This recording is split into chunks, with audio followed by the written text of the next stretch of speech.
Hey everybody, I am Rachel Scott and I'm a bit of an anatomy nerd as a yoga teacher. I love anatomy, and recently, yesterday, I was cleaning out my library of anatomy books, just trying to do a bit of a spring clean, and because I had so many anatomy books.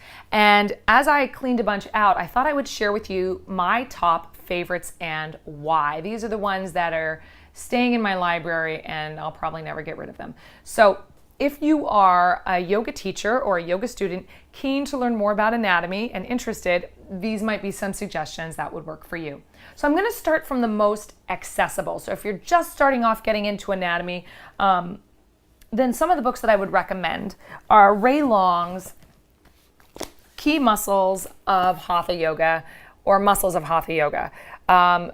Super visual, really pretty, easy to understand. Like if you're a visual person like I am, you need to see it to understand it. Then this book has great pictures. It really shows you kind of what's going on in the body. Really easy to understand and is accessible. So I think this is a great one to have on your shelf. And this is actually the one that I use in teacher training. So this is what I give to my students. Not too much text, not too heavy in the head, but really a good hit of the graphics so you can see what's happening. He has a companion book, Key Poses of Hatha Yoga. And this is kind of cool in that it shows you like, hey, which muscles are stretching or activated in each pose.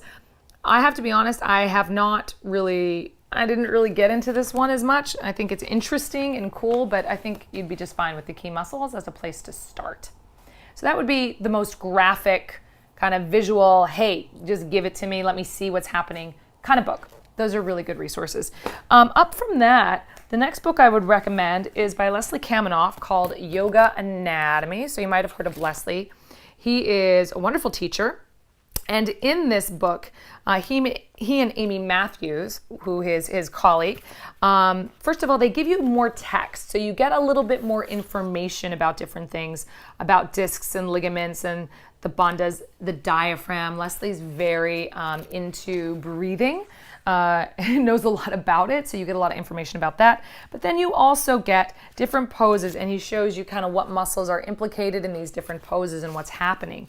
So if you're looking for something which is a little bit more in depth and will help actually link the poses very clearly, specifically, and give you some text and some language to link those poses clearly and specifically to the yoga practice, this is a great book to check out. So again, tons of good information in here. So this is kind of a blend of text and pictures and poses.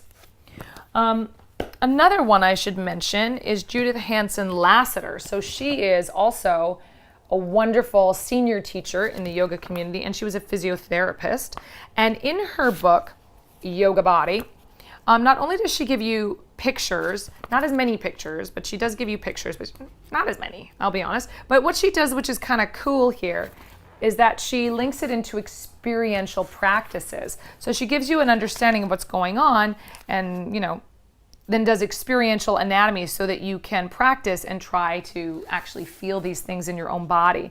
So this is less of a visual medium. It's going to be, you're going to get less of this stuff just kind of in your eyes, but you are going to get practices that help you to understand what's going on. And she's a wonderful resource. This, again, more text heavy, a little bit less with the pictures. If you are interested in really touching and feeling where these different structures are in your body, I went through a period of time where I was like, okay, so I've got some of this in my head, but where is it? Like, what am I touching? What is this thing? Right? I'd be like, where's my sartorius? And this book, which is actually I'm going to guess that this is for manual therapists, like massage people, Trail Guide to the Body, what it does is it helps you figure out how to palpate some of these things. So this is, obviously if you're a massage therapist, that's good to know. But I found that really useful because then if I was thinking to myself, where the heck is sartorius? How do I feel it? By reading this, I could go and actually find it, and you can find a friend and you guys can play and try to figure these things out on each other and really take the anatomy from being in your head or on the page and into an actual body. So if you're a handsy kind of person, then this can be a cool resource and reference for you. Another couple books that I want to mention. So this is not a yoga anatomy book because when I did my first teacher training, there were no yoga anatomy books. There was just like anatomy or maybe anatomy for dance. So Blandine, Calais-Germain. She has a whole series of books. And this is still one of my go-tos, Anatomy of Movement. When I was writing my yoga anatomy courses, I referred to this a lot. It's just super smart and visual and clear. So it's just great. And now it's not yoga focused. You're not going to get yoga poses in here or anything like that, but just as a clean anatomy book, which really balances visuals and texts. She's got a little bit more text, for example, than Ray Long, but less yoga, less text than someone like Leslie Kaminoff. So it's more general understanding of structures of the body. And so I love this book. I think it's so super clear and surprisingly detailed, actually, for how little text there is. Another one, if you're a do-it-yourselfer and you want to color some stuff, then the anatomy coloring book, again, this is not yoga-centric, but this is a great way to dig in there and to look at the different structures of the body, and you can color them and, have a glass of wine and color in your yoga book. And there's a lot of detailed information in here, which is surprisingly compelling and interesting. I use this one in teacher training also. This one is kind of the more, hey, we learned some stuff, now go and color it in and kind of imagine where it is on your body. So if you're visual, if like coloring things and understanding the shape of things is useful to you, this could be a useful workbook for you to play with. Okay, so now we're kind of getting into the more complicated things. So, the first couple books I mentioned, Ray Long, Leslie, Judith, Ray Long and Leslie mostly, those are going to be really good for the early amateur anatomical interest, if you're just starting off and you want to kind of get the basics down. Now, these next couple of books I would recommend once you've kind of gotten your feet wet and have a sense of the lay of the land, just because it'll be a little bit more helpful for you if you know some of these words and terms already.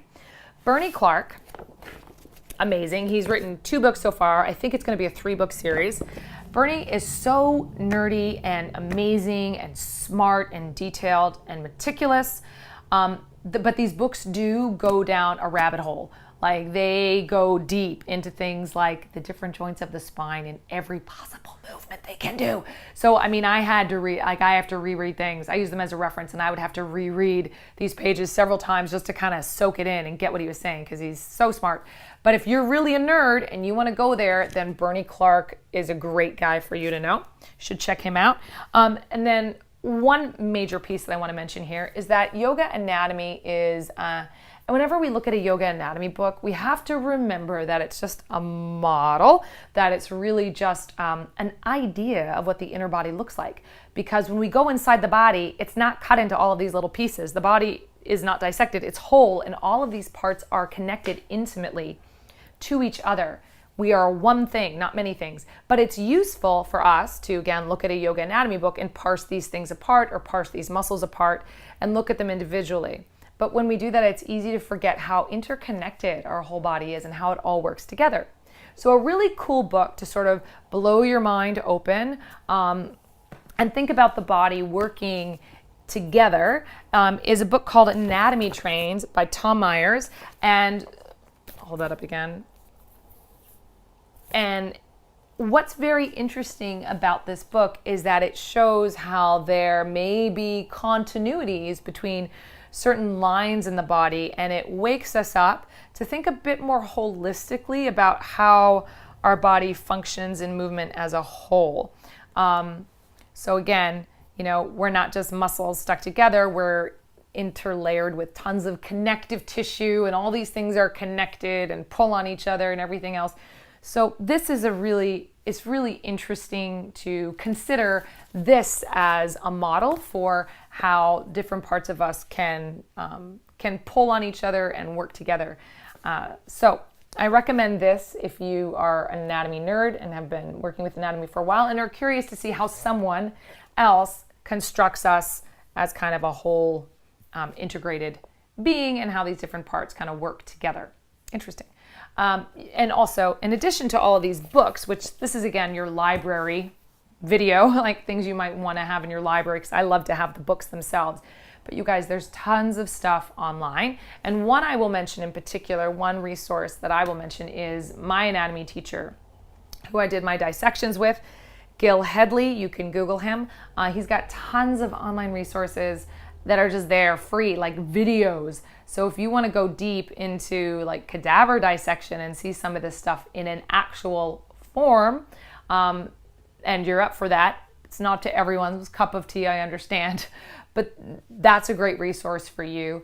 If you go to my YouTube channel and you see who I've subscribed to, so I'm Rachel Scott Yoga, I've subscribed to a few different anatomy channels that you may find interesting. So you can go and kind of see who I've subscribed to and then check them out if you want something which is more like an animation or a visual representation, and you can see some of the stuff that I have found useful too over the years. So that's it. That's kind of, these are the primary books that have survived and are still in my library. So hopefully that gives you a place to start. If you have any questions, please put it in the comments. I'd be happy to answer any questions. This is not an exhaustive list. I'm sure there are a number of resources out there that are also very, very wonderful and useful that I have not included here. There are a lot of apps out there as well that can give you 3D animation of the body, which you may also find very helpful to you. So if you have any questions, let me know. And there you are. That's the thought for now. See you on the back.